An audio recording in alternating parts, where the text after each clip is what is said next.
अस्सलाम वालेकुम एवरीवन। मैं उम्मीद करती हूँ आप लोग खैरियत से होंगे। अल्लाह ताला आपको खुश रखे, अपने हाल में राज़ी रखे। आज बहुत दिनों बाद बात हो रही है। काफ़ी दिन से मैं अपलोड नहीं कर पाई due to some reasons. Last जो हमारा लेक्चर था वो हमारा सब्र पे था।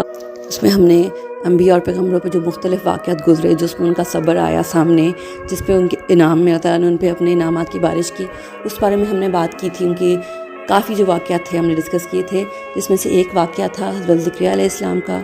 हज़रत ज़करिया अलैहिस्सलाम का वो वाक़या जिसमें वो काफ़ी एक उम्र तक आके भी बे औलाद थे। अल्लाह ताला ने उन्हें हज़रत याह्या अता फ़रमाए बहुत ज़ाती तौर पर। तो आज हम इस वाक़े को हाईलाइट करते हैं, इस वाक़े को थोड़ा डिस्कस करते हैं डिटेल में कि कैसे उम्र में जाके उन्हें ये दिल में ख़्याल आया कि मुझे औलाद की दुआ करनी चाहिए अल्लाह से, इतनी ज़्यादा उम्र में जाके, जबकि हम आमतौर पे सोचते थे it's impossible to have children in big as.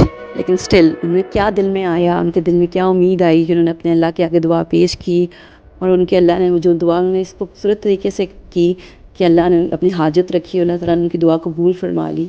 तो आएँ चलें इस टॉपिक को डिस्कस करते हैं। तो फिर शुरू करते हैं हज़रत ज़करिया अलैहिस्सलाम के वाक़े से। सबसे पहले हज़रत ज़करिया अलैहिस्सलाम हज़रत सुलेमान बिन दाऊद के आले औलाद में से थे। बनी इसराइल पे अल्लाह ने उन्हें पैगम्बर बना के भेजा, उनकी हदायत और रहनुमाई के लिए उनको मबूस फरमाया गया। जैसा कि हम सब जानते हैं कि तमाम अम्बिया और पैगम्बर किसी न किसी मौज से कनेक्टेड थे। हर कोई अम्बिया और पैगम्बर होने के बावजूद की माश खुद कमा कर खुद अपने ज़रिए अपनी खुद रोज़ी रोटी कमाता था। जैसे कि आजकल हमारा होता है कि लोगों गवर्नमेंट सिर्फ अपने टैक्सेस पे पलती है जी। उस वक्त में ऐसा नहीं था। अल्लाह ने जितने भी वो थे पैगम्बर और रहनुमा बना कर भेजे गए, वो अपनी माश खुद करते थे। उसकी मुख्तलिफ़ एग्जांपल्स मौजूद है। हज़रत ज़करिया अलैहिस्सलाम एक बरई थे, यानी कि कारीगर लक्कड़हारे, जो कि मुख्तलिफ़ कारीगरियाँ करते हैं। इसके साथ हमारे पास और भी मिसालें हैं। आप सल्लल्लाहु अलैहि वसल्लम तिजारत फरमाते थे। हज़रत दाऊद के लिए अल्लाह ने लोहा नरम फरमा दिया था।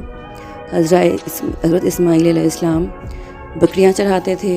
उसके अलावा वो तामीराती काम भी करते थे, खाना काबा तामीर वगैरह किया। हज़रत शुएब अलैहिस्सलाम, हज़रत मूसा अलैहिस्सलाम बकरियाँ चढ़ाते थे। लिहाजा हर नबी पैगम्बर किसी न किसी माँ से जुड़ा था, जिसके ज़रिए वो अपनी रोज़ी रोटी कमाते थे और अपना गुज़र बसर करते थे। ऐसे ही हज़रत ज़करिया अलैहिस्सलाम भी थे।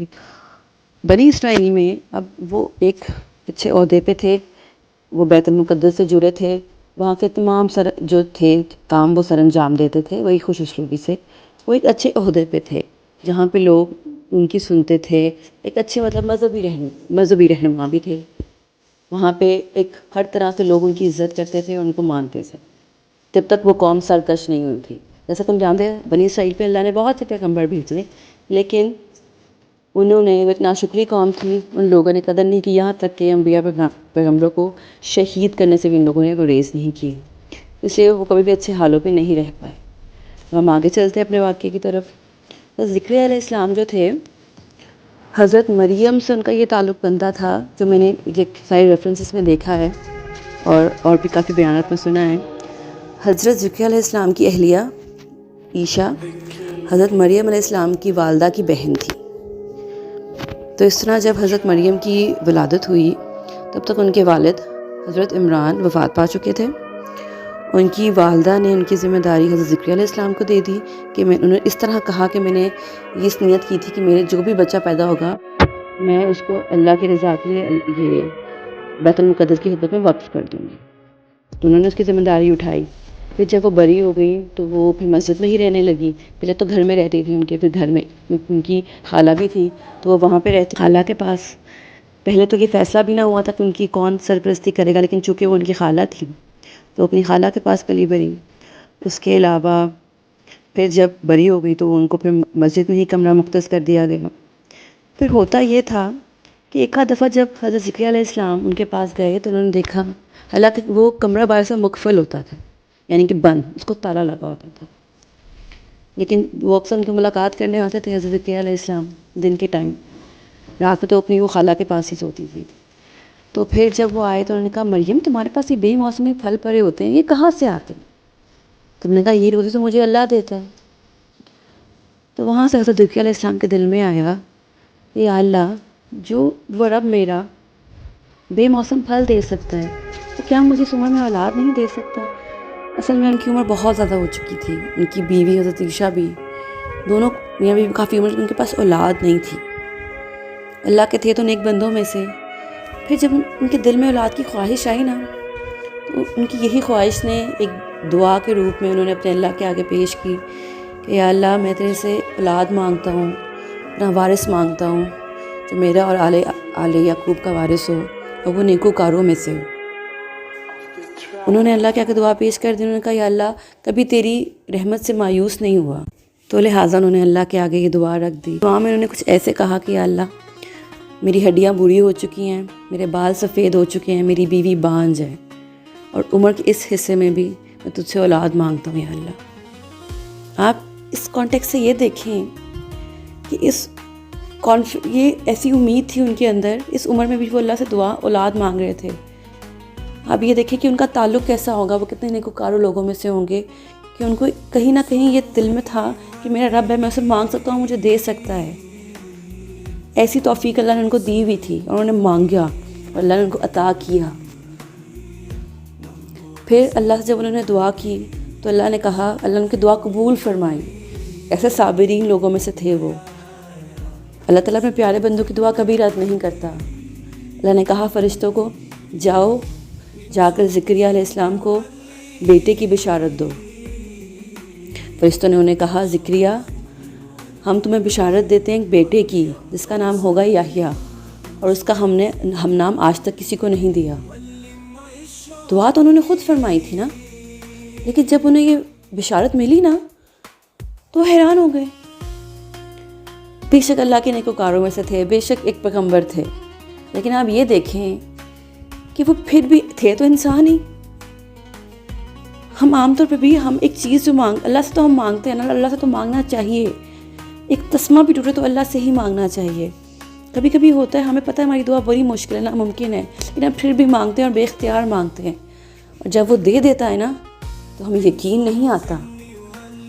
وہ بھی کچھ ایسی ہی اس حیرانی کے عالم میں تھے، اور اللہ نے قبول فرمائی ان کی دعا۔ تب انہوں نے حیران ہو کر کہا یا اللہ یہ کیسے ہوگا، میری بیوی تو بانجھ ہے اور میں خود بھی پورا ہو چکا ہوں۔ تو اس پہ آگے سے پیغام آیا کہ اے زکریا تو کیا تھا، تجھے پانی سے انسان بنایا، تو کیا تیری بانجھ بیوی سے اولاد نہیں دے سکتے؟ آپ یہاں پہ یہ چیز دیکھیں، ان کی بیوی کافی عرصے سے بانجھ، ظاہر ہے اٹ واز این ایج، ان کی ایک عمر تھی، اللہ نے ان کو اتنی دیر اولاد نہ دی، تو ان کے کانسیپٹ مائنڈ میں یہ کانسیپٹ نہ ہے کہ دوسری چیز شادی کر لی جائے جی، جیسے آج کل جو ہمارا میڈیا اس کو پروموٹ کر رہا ہے، اگر شادی نہیں ہو رہی تو جی مرد کی دوسری کی شادی کرا دی جاتی ہے، اینڈ اٹ گوز آن، اور پھر جو اس سے بچے بھی ہو جاتے ہیں، لیکن پہلی بیوی کی زندگی برباد ہو جاتی ہے، اس کے بعد اٹ ڈزنٹ گوز ویل۔ اگر ہم اس واقعے میں دیکھیں تو ہمیں نظر آئے گا کہ how strong was the connection of حضرت زکریا علیہ السلام ود اللہ۔ ماشاء اللہ قبول ہوئی تو اللہ نے کہا اس کے عوض تمہیں یہ کرنا کہ ٹھیک ٹھاک ہونے کے باوجود تمہیں 3 دن تک کسی سے بات نہیں کرنی ہے، 3 راتوں تک کسی سے بات نہیں کرنی ہے۔ تو جا کر انہوں نے اپنی قوم سے جب کلام فرماتے تھے تو قوم کے پاس گئے، انہیں اشارے سے کہا کہ اللہ کی تصویر بیان کرو۔ ایک ان کی دعا میں نا یہ چیز بھی آتی ہے کہ جب دعا فرمائی تو انہوں نے پہلے یہ کہا کہ یا اللہ میں بوڑھا ہو چکا ہوں، میری ہڈیوں میں جان نہیں ہے، میری بیوی بانجھ ہیں، لیکن مجھے ایک وارث عطا کر جو میرا اور آل یعقوب کا جانشین ہو۔ پہلے انہوں نے اپنی حاجت بتائی، پھر دعا مانگی۔ یہ بیسک کانسیپٹ جو بہت اللہ کے نزدیک ہے، اور دعا قبول ہونے کے لیے یہ ضروری بھی ہے کہ پہلے ہم اس میں اپنی حاجت بتائیں اور دعا مانگے، اللہ سے جو جی چاہتا ہے مانگے، یہ مت سوچیں۔ اکثر ہمارے ارد گرد لوگ ہوتے ہیں جن کو اللہ نے اولاد نہیں دی ہوتی، یا رب جن کے پاس اولاد ہے تعالیٰ اس کو سلامت رکھے، نیک بنائے، اور جن کے پاس نہیں تعالیٰ انہیں نیک اور صالح اولاد عطا فرمائے۔ وہ دینے پہ قادر ہے، یقین جانے وہ دے سکتا ہے۔ کہتے ہیں امید کرتی ہوں گی یہ واقعہ آپ کو بہتر طریقے سے آسان لفظوں میں سمجھا پائی ہوں گی۔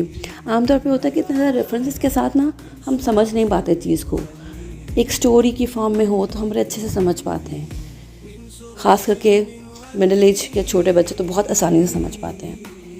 اس کے ساتھ اپنا آج کا لیکچر اینڈ کرتے ہیں۔ امید کرتے ہیں آپ لوگ سب خیریت سے ہوں گے۔ اس سے ہمیں سبق یہ ملا ہے آج کا کہ ہمیں نا امید نہیں ہونا چاہیے اور اپنے اللہ سے مانگتے رہنا چاہیے، وہ دینے پہ قادر ہے۔ خدا حافظ، دعا میں یاد رکھیے گا۔ اللہ حافظ۔